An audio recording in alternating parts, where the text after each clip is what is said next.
E aí, galera, pense, estamos aqui para isso, numa distribuição sebos do Ico e tome gol no meio do mundo que tá tendo todo mundo, meus vizinhos todos estão assistindo o campeonato, todos os times do mundo, então você releve aí qualquer coisa. E também eu tô aí também, vez ou outra também tô assistindo, mas assim, como aqui não é um canal de futebol, é um canal de quadrinhos, você que chegou aqui de paraquedas, eu sou Igor Fernandes e esse aqui é o meu canal, então se você gosta de quadrinhos, deixa teu like, assim, deixa mesmo teu like, eu sei que você vai assistindo, às vezes aí vai esquecendo, então vê pela televisão, aí não faz o login, mas deixa teu like, vai valer a pena, nosso canal se fortalece com esse like que se impulsiona aí os vídeos pelo meio do mundo afora dos algoritmos dos YouTube, que já não tá mais essas coisas todas. Então deixa teu like, se inscreve e simbora aviões para a minha lista de 12 fases célebres que mais marcaram o meu coração. Tu é doido, cara, isso aqui vai ser um momento não para só falar de relatos e de coisas que emocionam meu coração, mas de fazer com que você que já gosta de quadrinhos se emocione também com relação às coisas, e você também que nunca leu quadrinhos, ou que quer ler quadrinhos, conhecer as fases mais marcantes. Claro que não vão ser todas, vai faltar alguma coisa, e aí você aproveita para fazer a sua lista aí nos comentários, tá certo? Então simbora aviões. Então vamos lá para a minha lista, né? Vamos começar aqui, eu vou fazer metade Marvel, metade DC, e vai ter cada uma as suas respectivas metades. Menções honrosas, seja daquilo que eu tenho na minha coleção ou daquilo que eu não tenho, mas que em algum momento eu li e deu um desejo de, embora tenha lido pouco, mas já me cativou o suficiente para querer desejar ter e ler por completo. Entendeu? Mas vai entender melhor quando eu for dar os exemplos. Vamos para a lista mesmo. Aqui para minha parte da Marvel. Vou começar aqui com o Hulk da fase do Peter David, aqui com a equipe criativa do Todd McFarlane, começando na Marvel. Porque assim, Peter David com Hulk foi uma fase longeva. Inclusive, é praticamente aí depois da coleção de Conan o Bárbaro, né? Essa seria a segunda coleção de ônibus da Panini, que são os ônibus da fase do Incrível Hulk do Peter David. Para você ver o tamanho que é essa fase, né? Inclusive a fase que eu li, que eu comecei a ler, que foi nas revistas do novo Incrível Hulk, com o Hulk tendo a inteligência ali do Bruce Banner, e ali a malemolência ali do próprio Hulk, e etc e tal. Mas a parte da fase que eu mais gosto é, sem sombra de dúvidas, com a participação do próprio Todd McFarlane, junto com o Peter David, e ali fazendo com que o Hulk se confronte com o Wolverine. Cara, isso aqui é bom demais. Isso aqui é o tipo de coisa que para sua época causou muitos impactos, e o próprio Peter David foi a seu bel prazer trazendo muitas das possibilidades ali de inventividade com o personagem, com esse Hulk que começou nas mãos dele com um Hulk cinza e eventualmente se tornou novamente o Hulk verde. Mas não obstante disso, a gente também aproveitar o ensejo para homenagear o querido Peter David, que já fez a sua passagem, que não faz muito tempo assim. Mas é isso. Vamos lá. Não é uma ordem de melhor para pior, tá? São das fases que me marcaram como leitor. Aqui, sem sombra de dúvidas, né, a fase do Homem-Aranha com o John Romita Sr. ao lado do Stan Lee, e que coloca muito em xeque se muita coisa do próprio Stan Lee, se não foi criação do próprio Romita Sr., né? Em parceria ali com Jack Kirby, com Don Heck, com John Buscema e com tantos outros, inclusive posteriormente com o próprio filho, né? Mas querendo ou não, John Romita Sr., ele deu a gente muita coisa interessantíssima. Nos deu ali, fortaleceu a rivalidade com o Duende Verde, nos trouxe, né, ali à tona, né, a primeira aparição do Rei do Crime, e a própria participação ali, primeira participação do Homem-Aranha com os Vingadores. Tem gente que não lembra disso não, viu? Mas é isso mesmo. E sem contar também com o próprio estilo de desenho do John Romita e a aparição do cast mais conhecido por todos nós, Harry Osborn, Gwen Stacy, né, o desenvolvimento da própria Mary Jane e as batalhas frenéticas de um Homem-Aranha que muitas vezes tinha que se dividir entre ser o Peter Parker e ser o Homem-Aranha e aproveitar ali a sua juventude. Não antes, claro, de ter o seu grande confronto, o seu grande primeiro confronto com o Rei do Crime e da grande e célebre história de Homem-Aranha Nunca Mais, que virou inspiração dos filmes. Querendo ou não, tudo que veio depois disso sobre o Homem-Aranha bebe e vive dessa fonte que foi ali a grande fase do John Romita Sr. E aí, para continuar, né, nem terminei de ler todo, terminei de ler tudo, né, mas já considero pacas, mal conheço, mas já considero pacas, que é o Poderoso Thor da fase Walter Simonson. Eu já tinha muita vontade de ler, já tinha lido partes dessa fase, mas não esperava, e realmente, de certa forma, no fundo esperava mesmo, por que ela é tão disputada nas mãos dos colecionadores, seja qual for o seu formato.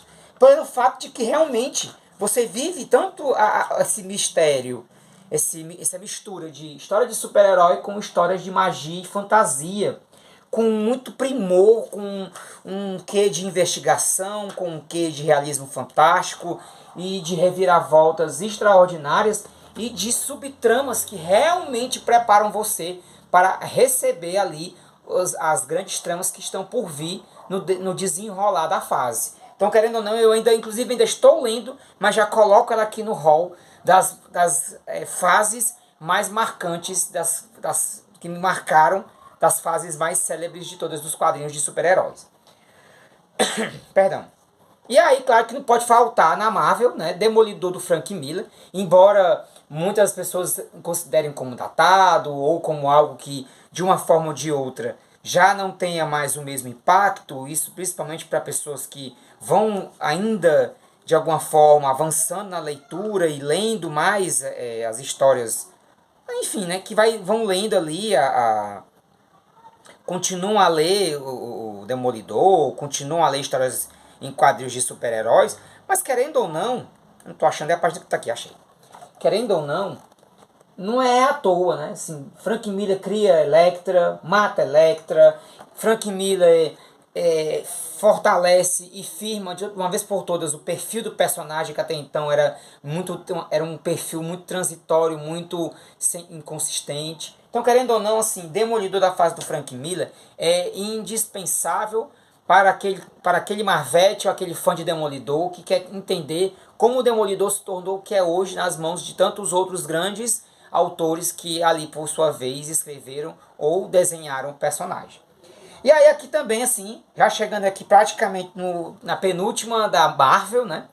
É X-Men por Chris Claremont, e em especial com a equipe criativa do John Byrne, ali junto com ele, nessa parceria que, diga-se de passagem, trouxe essa coleção, começando aqui com X-Men, né, a fase da Fênix Negra, né, a saga da Fênix Negra, que querendo ou não, galera, assim, deu ao Wolverine um destaque extraordinário junto com os próprios personagens, fez com que a Jean Grey fosse uma personagem que fosse explorada em muitas camadas, deu toda a trama, né, todos os X-Men, a trama que nós precisávamos para, enfim, acreditar nessa equipe que até então tinha muitas das dúvidas se iria nos conquistar ou não. Querendo ou não, os indivíduos ganharam muita personalidade e os conflitos desses indivíduos ganharam peso dramático que é impressionante e que é muito cativante e que você finalmente consegue se identificar com toda a sua diversidade de personagens. E aí, por fim, aqui na minha lista, né, de fases que foram muito célebres, e que me cativaram muito da parte da Marvel, foi o Quarteto Fantástico do John Byrne, que a Panini está precisando e urgentemente publicar isso aqui em algum outro formato ou republicar esses busões para a galera que vai assistir aí o filme do Quarteto Fantástico agora, que vai estrear nesse ano. Portanto, assim, mas o que é que o John Byrne fez demais aqui no Quarteto que ele não fez em X-Men? Primeiramente, a arte dele dá um salto extraordinário. E em segundo, que aí você revela o quanto que o John Byrne, por ser fã do Quarteto Fantástico e do Jack Kirby, faz com que a gente tenha ali essa impressão de que ele resgata a essência do quarteto, assim como também respeita o rei Jack Kirby, com todas as bases que o próprio rei trouxe para o quarteto, nessa inspiração que ele teve ali com a sua outra criação, que é os exploradores do desconhecido. Ai, agora me deu um branco aqui com relação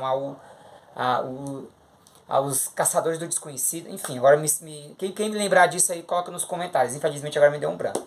Mas enfim, o Quarteto Fantástico do John Byrne é muito consistente, muito bem, ele prepara muito bem as bases desse quarteto, desenvolve os personagens a ponto de nós vermos o crescimento da mulher invisível, a chegada da mulher Hulk, o próprio Coisa que também é desenvolvido, e a gente vai compreendendo cada vez mais as camadas do seu próprio sofrimento como Coisa, e o Johnny que amadurece de uma vez por todas, né? Isso é uma coisa que quem acompanhava ali até então, Johnny, não aguentava mais ele ficar bancando o garotão o tempo todo, né? Isso é assim, estou só dizendo por baixo, mas a fase é o que a gente possa chamar de o puro suco da ficção científica e das aventuras de super-heróis com louvor. Agora vamos para DC, né? Mas não, deixa eu acrescentar as minhas menções honrosas, né? A primeira delas é Mulher Hulk do John Byrne, que com certeza foi a fase. Eu não coloquei aqui porque eu tive que realmente fazer uma peneira nisso aqui. Mas Mulher Hulk do John Byrne é extraordinário. A inventividade e a criatividade do John Byrne é sem sombra de dúvidas. É o maior de todos os saltos do John Byrne como autor, como roteirista e como desenhista ali ele também alopra muito em histórias que vão desde a comédia ao super-heroísmo, à própria ficção científica também, mas com muito mais liberdade de expressão e totalmente livre das amarras que poderiam ter até então, já que a personagem nunca tinha tido uma fase tão importante e tão bem celebrada e tão bem aprofundada nas mãos de alguém que realmente gostava da personagem. E aí uma outra que eu quero indicar que eu quero falar que me marcou, embora eu não tenha lido tudo, mas li um pouquinho, que é Justiceiro do Garfienes. É muito difícil encontrar esse material todo completo, só consegui ler o primeiro encadernado pela Marvel Deluxe, mas assim vou na minha busca, quem sabe um dia eu consigo. E para quem conseguiu ler completo, coloca nos comentários o que achou do desenvolvimento. Só não gostei da parte do Justiceiro lutando com o Wolverine, mas de resto, né, deixa aí por conta de vocês comentar esse desfecho dessa luta. Vamos para DC Comics? Simbora. Em primeiro lugar, primeiro não, que não é primeiro, segundo, terceiro. Enfim, mas que me marcou, que me marca, que me leva a continuar, inclusive, agora aproveitando o ensejo da Panini, republicando e publicando completo pela primeira vez, logicamente, que assim, não é surpresa para ninguém, que na DC Comics, a fase do Jorge Pérez com a Mulher Maravilha, toda e completa é sensacional. Em especial a primeira parte, que foi republicada aqui nesse busão maravilhoso, que é um buzinho, né? Um buzinho muito confortável, que você pode carregar, pode levar, pode manusear com muita tranquilidade. E que, por sua vez, vai ter ali o auge da arte do próprio Jorge Pérez, que vai estar de uma forma simplesmente extraordinária. Querendo ou não, Jorge Pérez aqui está ali se aproximando do seu auge como desenhista e como roteirista, claro, ele vai crescendo ao longo das edições, porque inicialmente ele ainda tem ali a ajuda do Marvel Wolf em alguns momentos, vai ter a ajuda também do Leon Wen, enfim, de outros autores que vão ali dando aquela fortalecida no run, mas que fazem com que a gente perceba o quanto que o Jorge Pérez não só resgata coisas da personagem, como também fortalece essa lenda da Mulher Maravilha como uma lenda legítima do nosso universo. Então, querendo ou não, é muito bonito, é muito encantador, é muito cativante também.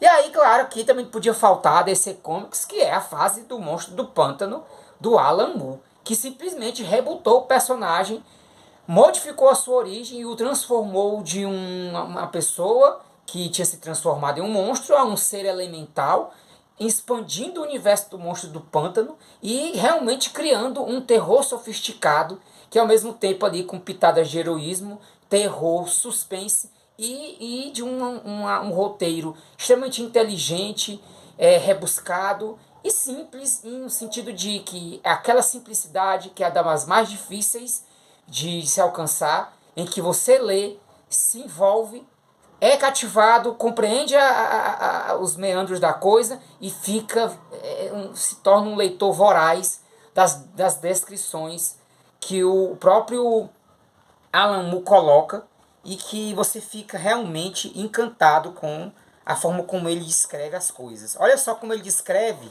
o início do capítulo, a lição de anatomia. Só pra vocês terem uma noção, ó. Pingos graúdos e mornos de verão pintam manchas de onça nas calçadas. No centro, velhas senhoras correm às sacadas carregando vasos de plantas como se fossem parentes doentes ou filhos únicos. Gosto de ver. Rapaz, isso aqui é poesia, meu amigo. Receba na sua vida. E aqui vamos aqui adiante, né?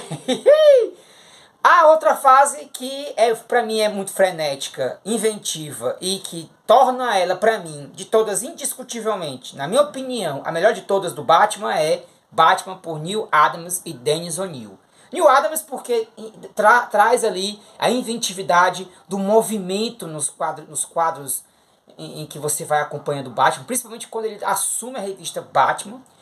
E Dennis O'Neil que criou ali junto com Neil Adams personagens como Morcego Humano, Ra's al Ghul, Talia al Ghul e tantos outros personagens dessa fase e que tornam ali uma fase que, enfim, eles dois passam por várias revistas do Batman durante esse período, em que eles aperfeiçoam tanto o estilo de escrita, dependendo da revista, como também o tipo de desenho, de acordo com aquilo que se pede, resgatando ali origens do Batman, origens mais sombrias, principalmente pós a fase do Batman Era de Prata, aquela fase mais lúdica, aquela fase mais encantadora também, mas que também, enfim, deixou uma saudade, deixou uma vontade de ver da gente um personagem mais soturno, mais sombrio, mais investigativo, e que inspira até hoje grandes obras e obras completamente atuais, a exemplo do último filme do Batman, que é o The Batman, do Matthew Reeves. E aí aqui, vamos chegando aqui pertinho do final do vídeo e também das minhas fases célebres que me marcaram, que aqui é uma surpresa para alguns, provavelmente, que para mim marcou-me muito Flash do Geoff Johns, principalmente ali na parceria com a desenhista Ethan Van Sciver, que assim, rapaz, é um negócio fora de série. Isso aqui é um absurdo. É lindo, é frenético também, é cativante.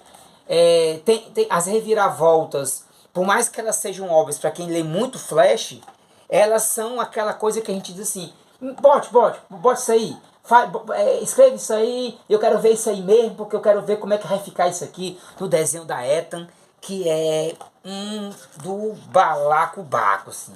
E aí você vê todos os Flash juntos e você vê o quão frenético, saiu inclusive no terceiro e último Omnibus do Flash por Geoff Johns, publicado pela Panini, mas querendo ou não, é uma fase que me cativou e que eu desejo de repente ver ali desde o começo, mesmo ali com outros desenhistas, para ver como que o Geoff Johns chegou aqui nessa etapa. E aí, vamos aqui pro penúltimo, né? Eu tenho aqui, esse aqui vai ser só para ilustrar, tá? Mas na verdade mesmo é a Novos Titãs, primeira vez que o Marv Wolfman e o George Pérez trabalham juntos numa revista grande e que fizeram com que eles depois conseguissem assumir a Crise nas Infinitas Terras devido ao seu trabalho complexo, delicado e de uma arte extremamente caprichosa. E querendo ou não, Marv Wolfman se estabelece como um roteirista consistente e de muitas camadas também, querendo ou não, assim. E aí, é claro, nessa fase toda se completa nesse encadernado que foi aqui, mas até agora a Panini só lançou isso pela Lendas do Universo DC, em 23 volumes, em 23 edições, e que eu adoraria, Panini, eu apelo, republica isso, que vai ser muito bom, né? Inclusive o amigo Robson Brandoni também publicou um vídeo perdão, nesse apelo, e aí eu peço também, faça esse mesmo apelo para que você, Panini, republique essa fase. E por último, e não menos importante, né, a fase do Jack Kirby pela DC Comics. Olha aí o nível do negócio. Não é a fase do Jack Kirby por uma revista do Superman ou por coisa do tipo. É a passagem do Jack Kirby pela DC Comics, criando o Quarto Mundo, que foi publicado em 9 edições pela Lendas do Universo DC, e se não me engano, por 3 edições absolutes, ou são 2 edições absolutes, pela Panini Comics agora mais recentemente. E que merece, inclusive, que isso aqui seja republicado de uma forma mais acessível, porque aí aqui você pode ler esse material sem se preocupar muito com cronologia a priori, porque até então ele também reassume as revistas do Superman com... na verdade é a revista Jimmy Olsen amigo do Superman. E é muito legal, assim, é muito inventivo. Que você conhece personagens como você conhece o Pai Celestial, você conhece o próprio. Ah, meu, agora me deu um branco no nome do cara. O Orion, né? A próprio Ragnarok que o Jack Kirby iria fazer com o próprio Thor, mas que acabou não fazendo. Você vai conhecendo também o Senhor Milagre. Ah, o Senhor Milagre é bom, é massa demais. Que o Senhor Milagre é o meu favorito dos personagens. Ah, deixa eu ver ele aqui vestido de. Né? Ele se veste a primeira vez e não tem um. Não tem tá aqui, achei! Né? O Senhor Milagre pra mim é o meu personagem favorito de todos do próprio Jack Kirby aqui nesse quarto mundo. E querendo ou não, cara, é um negócio assim que eu acho magnífico. E aí assim, né, para encerrar o vídeo com chave de ouro, as minhas menções honrosas vão para o Hellblazer, do Garth Ennis, que, diga-se de passagem, eu só li coisas muito passadas, mas mas me marcou a um ponto de ser um dos meus desejos de ir em busca, né, de fazer uma caçada selvagem atrás desse material completo. E a outra também, que, diga-se de passagem, embora eu não tenha, né, completo, mas querendo ou não, tenho esse desejo de ter, que é Sandman. Sandman do Neil Gaiman. Querendo ou não, já li, já tive completo. Então é isso, meus amigos, eu fico por aqui. Muito obrigado a você que veio até o final do vídeo, né, a você que sempre acompanha aqui os vídeos no canal. Por enquanto eu estou lançando só um vídeo por semana. Tirei uma semana para lançar logo quase uns 4, 5 vídeos, mas a priori mesmo é só um vídeo por semana. E logicamente com muito amor, com muito carinho para você que gosta de quadrinhos. Então tenha um bom domingo, uma ótima semana. Fique com Deus e até... prova, pense numa fase célebre.